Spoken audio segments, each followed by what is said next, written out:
藝人張柏芝喺社交網鋪出標題為重返19歲的一天嘅片段。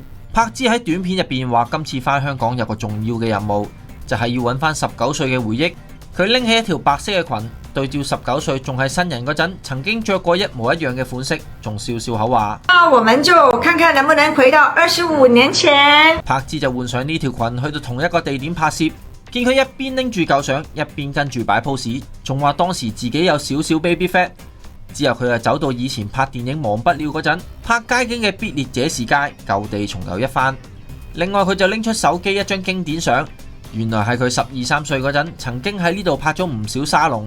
手機入邊嘅佢一臉清潔，認真純過蒸餾水啊！佢就講笑話：我們現在拍一次給大家，但是如果拍了就沒有了原始的那個感覺。所以如果大家來香港覺得有點無聊，逛逛街的話，可以來這裏。